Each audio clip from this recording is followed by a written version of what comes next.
Bonjour tout le monde, ça fait longtemps qu'on s'est vu. Bienvenue dans le 5e épisode de Descendance Geek. Qu'est-ce que t'as fait de bon durant la semaine de relâche, Nathan? J'ai joué aux jeux vidéo. Ah ouais, jeux vidéo. On a eu pas mal de choses, c'est très occupé. Ouais. On a eu PAX East, le GDC il y a 2 semaines de ça. Le lancement de la Nintendo Switch, qu'est-ce qu'on a eu d'autre? On a aussi le lancement de Ghost Recon Wildlands. Ouais, effectivement, Ghost Recon Wildlands. Puis moi, ben, tout ce temps-là, j'ai été très occupé. Jouer avec ma nouvelle Nintendo Switch. Ah, je te l'avais pas dit!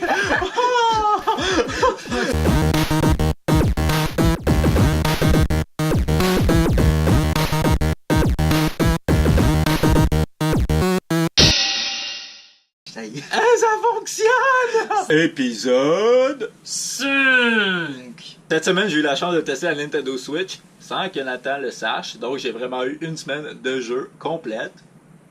Ah ouais! Puis je peux vous dire que j'ai été très impressionné du produit. J'ai vu les commentaires en ligne. Alors, je sais pas si vous avez été comme moi, vous avez été sur internet, vous avez un peu cherché sur la Nintendo Switch. Il y a eu beaucoup de problèmes au lancement, notamment au niveau de l'écran qui se graffinait, les Joy-Con, celui de gauche qui se connectait pas, certains ralentissements qui sont notables dans les jeux, dont Zelda Breath of the Wild. Personnellement, j'ai pas expérimenté ça. Faut dire que j'ai joué principalement à la console en version portable et j'ai pas encore eu la chance de la connecter sur le téléviseur. La raison étant que je voulais pas que Nathan s'en rende compte. J'ai encore fâché. Je vais t'en emprunter un petit peu. On voit ici les Joy-Con qui sont la console présentement en mode portable. Les Joy-Con peuvent se détacher comme ceci et être utilisés par 2 personnes quand vous voulez jouer avec quelqu'un. Et on a la console qui s'installe avec un petit piédestal comme ça qui s'ouvre. C'est fantastique, c'est tout beau. Là présentement, Nathan est en train de se créer un utilisateur parce qu'il n'a pas encore eu la chance. Mais ça vous donne une idée, 2 personnes peuvent jouer ensemble sans problème. Donc, vous voyez comme ça, j'ai commencé à jouer à Zelda. J'étais encore un peu au début du jeu. Mais le jeu m'a vraiment impressionné. Pour les plus vieux d'entre nous qui ont joué Zelda, A Link to the Past, Ocarina of Time sur Nintendo 64, ça ressemble énormément à Ocarina of Time en termes de jeu de plateforme. Le monde est beaucoup plus grand, on s'entend, c'est rien à voir avec Ocarina of Time.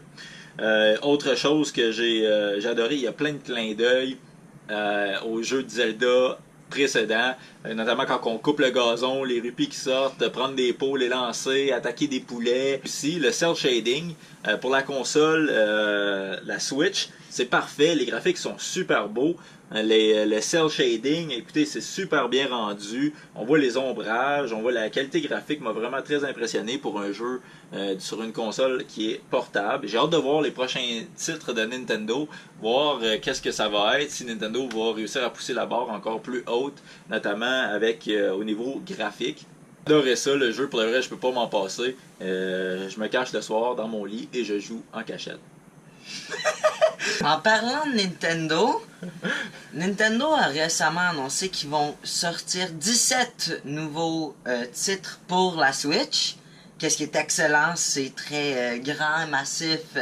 Un jeu que moi je veux vraiment jouer, c'est le nouveau Shovel Knight, l'extension de Shovel Knight. Un nouveau Knight qui va en quest pour trouver d'autres Knights.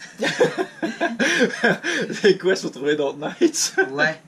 Shovel Knight pour trouver d'autres Knights. Puis est-ce que c'est des Knights qui attaquent des Knights dans un jeu de Knights? Un chevalier, puis tu vas dans des donjons pour battre les donjons, là, comme peu importe un jeu de plateforme. Là.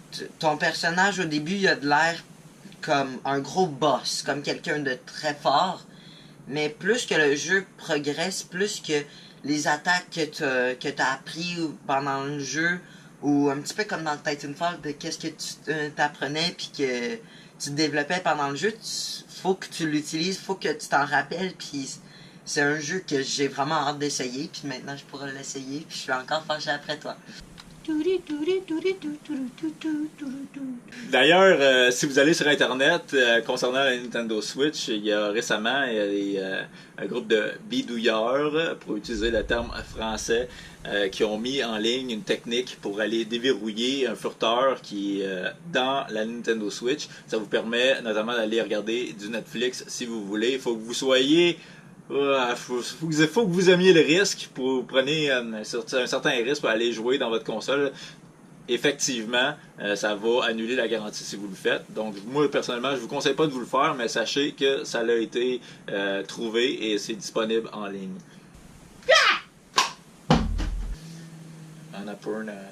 Annapurna Pictures, qui était une compagnie développant de téléphones et de films, ont commencé dans les jeux indie.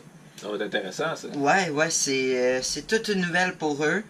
Puis ils ont Apex East ont montré leur jeu Artful Escape of Francis Vendetta. C'est un jeu très coloré, un petit peu dans les styles 1950 avec des gros pops de light. C'était comme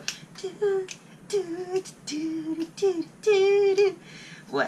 Puis ils ont aussi commencé à refaire un jeu très populaire qui était What Remains of Edith Finch. Ceux-là qui connaissent pas ce jeu-là, c'est un jeu où est-ce que tu es dans une maison et que chaque pièce a son histoire. Tu vas vraiment aller vers cette histoire-là. Ils ont aussi Soapbox, qui a l'air d'un jeu très populaire en ce moment, que le monde veut voir et veulent tester. Que supposément à Paxi c'était très plein. Nous avons aussi Unfinished One et plusieurs autres jeux qui ont montré. Ça va être quelque chose de très grand et bien à regarder pendant l'année à venir. On a aussi dernièrement qui est sorti au cinéma le film Logan. Si vous n'avez pas eu la chance d'aller le voir encore, comme moi, j'ai pas eu la chance d'aller le voir. Apparemment que ça vaut vraiment le détour et que c'est vraiment très impressionnant. Durant la projection du film Logan, si vous avez eu la chance de le voir, il y a eu une nouvelle bande-annonce de Deadpool 2 qui est sortie, qui est très drôle, qui est disponible sur YouTube. Allez voir ça, on a vraiment beaucoup ri. Deadpool qui reçoit un appel à l'aide et qui doit aller changer d'une cabine téléphonique en vitesse et qui malheureusement, je vous gâcherai pas la fin, mais allez voir la bande-annonce, vous allez vraiment trouver ça très drôle. C'est ce qui met fin à notre épisode de Descendance Geek. Encore une fois, merci de nous avoir écoutés, on est vraiment très contents. Là-dessus, moi et Nathan, on vous laisse. Je vais aller jouer avec ma console Nintendo Switch. Je vais la revoir s'il vous plaît. Non. Oui. On va régler ça plus tard, puis on va revenir avec un épisode 6 la semaine prochaine. Salut tout le monde!